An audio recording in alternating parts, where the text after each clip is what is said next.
Paris FC, on va se casser la voix. Salut à tous les frérots, j'espère que vous allez bien, bienvenue sur la chaîne MTO Foot et aujourd'hui on plonge dans l'actualité brûlante du football et cette fois-ci on va faire un après-match mais pas celui du Paris Saint-Germain. On va regarder un petit peu qu'est-ce qui s'est passé entre l'Olympique Lyonnais et Monaco. C'est un match très compliqué, je suis très déçu de ce que propose Lyon. Je pense que les supporters aussi, vous êtes très déçus. Ça va pas, que ça soit dans le jeu, que ça soit dans l'envie. Il n'y a rien qui va au niveau de Lyon. Et par contre, Monaco, c'est très beau à regarder. Ça joue au football, on voit qu'ils prennent vraiment du plaisir. Ils ont le sourire, ça joue très bien. Tout le monde est concerné. Même les joueurs qui viennent d'arriver, on sait que l'effectif a été changé, que ça soit du côté lyonnais ou monégasque. Et Monaco joue vraiment bien au football. Le souci, c'est que Lyon, tout a été changé. Mais j'ai l'impression, soit la disposition, soit les choix tactiques, ça va absolument pas. En tout cas, j'espère que la vidéo va vous plaire. Bon visionnage. Avant que la vidéo commence, n'oubliez pas l'abonnement, le petit like, le petit commentaire pour le référencement et n'hésitez pas à partager les potes. Partons déjà sur les compositions qui ont été mises en place. Et côté monégasque, j'ai vraiment aimé ce que j'ai vu. Je peux vous jurer que c'était très beau à regarder et je suis en train de me dire que Monaco peut jouer le titre. C'est très beau à voir, c'est très intéressant, ça joue bien au football. Je trouve pas le mot. Mais c'est très cohérent, voilà. C'est très cohérent que ce qu'ils proposent. On sait que derrière, je crois que Salisu vient d'arriver, Camara vient d'arriver. Tout a été changé parce qu'à la base, c'était l'autre Camara qui est parti au Qatar ou en Arabie Saoudite, si je dis pas de bêtises. Et ici, il y avait Fofana qui est maintenant au Milan AC. Sur les côtés, les gars, c'est trop fort. Ben Seguir, Akliouche, de toute façon, que ça soit au JO, avec l'équipe de France, pour Akliouche et avec le Maroc pour Ben Seguir, déjà c'était très fort. Mais alors, si tu arrives à mettre les deux de chaque côté, mais ça peut faire que très mal à l'adversaire. Et moi j'ai vraiment aimé ces deux jeunes qui proposent vraiment un beau football. Juste un face-à-face raté pour Akliouche. Je crois qu'il y avait une sorte de mode de terre. Il a regardé le sol, le ballon il est parti en l'air alors qu'il cherchait à la placer. Donc c'est compliqué. C'est pas grave, il y a eu 2-0. Le seul point négatif pour Monaco, c'est Camara qui prend un rouge. À la fin, c'est très bête. Je pense que tu peux éviter de prendre un carton rouge sur une action qui... c'est pas non plus trop grave. C'est la fin du match, tu mènes 2-0, tu sais que tu vas prendre les 3 points. Seul petit, le point négatif concernant le côté monégasque. Au niveau des entrées, très bonne entrée des joueurs. C'était vraiment très cohérent, comme je vous ai dit, ça jouait bien au football. Et on voit que Monaco prend réellement du plaisir. Et concernant Lyon, j'aimerais revenir avec vous, déjà supporters lyonnais, vous donner mon avis. Il n'y a rien qui va. Je suis désolé, tactiquement, il n'y a rien qui va. Benrahma, je suis pas sûr qu'en 10, c'est vraiment ce qu'il faut. En plus, Noama s'est blessé. Lacazette, ça va pas. J'ai l'impression que Mikotadze, ça va pas non plus. C'est complètement perdu. Le milieu, il a été asphyxié par le milieu de Monaco. Et la défense, faut m'expliquer quand ils sont en phase défensif, ce que je comprends pas côté lyonnais, pourquoi l'entraîneur réclame à ce que ça fasse un paquet.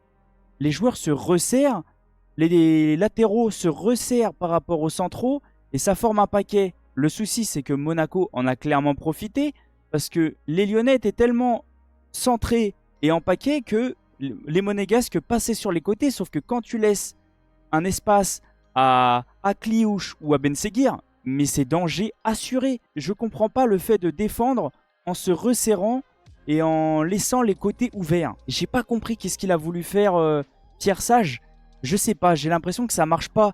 Ils ont fait pareil contre Rennes et ils se sont fait aussi avoir. Et moi je trouve que c'est compliqué de défendre en se resserrant.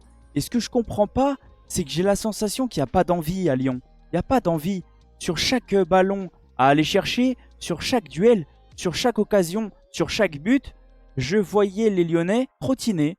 Sur chaque action, sur le deuxième but, c'est ouvert. Il n'y a que les joueurs de Monaco dans la surface de Lyon et tous les défenseurs, ils trottinent. J'ai absolument pas compris pourquoi ils ont décidé de jouer comme ça. Peut-être qu'il y a un manque d'envie. On voit aussi Cherki dans les tribunes qui est mort de rire. Il y a peut-être rien qui va. Je sais pas quoi vous dire. Je pense que vous, supporters lyonnais, vous pensez comme moi. Mais c'est compliqué en fait. Parce que il a recruté des joueurs. Mais ça recommence pareil que la saison dernière où ça commençait ultra mal.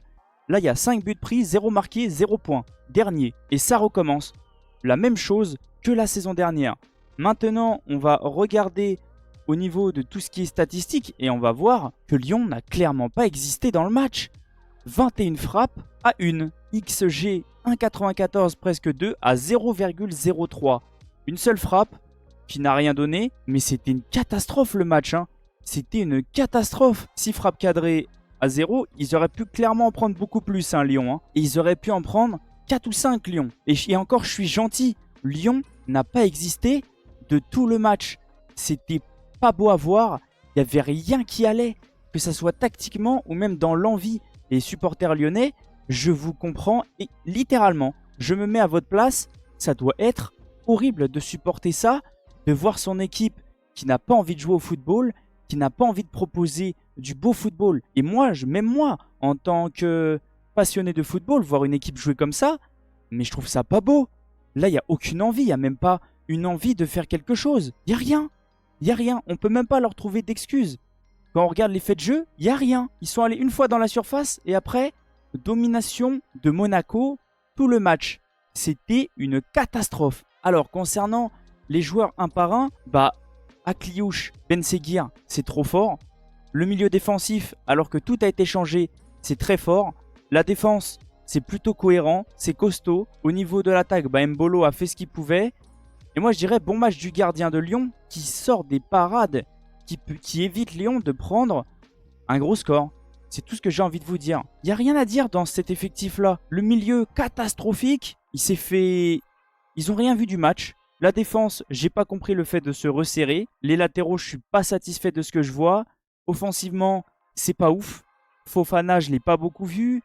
Benrahma, c'était compliqué en 10.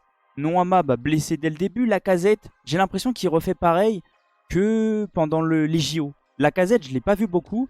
Et là, c'est compliqué avec Lyon. Ça va pas. Et l'entrée de Mikotadze, n'a rien changé. Donc en tout cas, n'hésitez pas à me dire, vous, supporters lyonnais, qu'est-ce que vous avez pensé du match? Est-ce que vous êtes serein ou pas pour cette saison? Oui, bien sûr. Comme il y a écrit dans le nom de ma chaîne, c'est MTO Foot. Donc je vais parler de plusieurs équipes. C'est même pas impossible que je débriefe Marseille aussi. C'est possible. J'ai envie de parler du football en général. Et tous les matchs, si je peux débriefer un match qui m'intéresse ou que je trouve bizarre ou que j'ai envie de réagir, je le ferai. De toute façon, c'est fort probable. Donc ça ne changera pas, je serai pour Paris et je resterai objectif. Et j'ai envie de faire profiter toutes les personnes qui sont sur ma chaîne et c'est possible qu'il y ait des abonnés lyonnais, monégasques, marseillais, c'est possible. Donc en tout cas, n'hésitez pas à me dire dans les commentaires si vous êtes serein ou pas. Qu'est-ce que vous ressentez actuellement parce que ça recommence comme la saison dernière. Qu'est-ce qui manque? Qu'est-ce qu'il faut changer? Et je viendrai vous répondre dans les commentaires. Comme je vous dis à chaque fois, n'hésitez pas à rejoindre mes différents réseaux dans la description. Il y aura aussi mon Twitch. Pour ceux que ça intéresse, je serai en live jeudi prochain à 11h30 pour le tirage de la Ligue des Champions pour qu'on vive ça ensemble.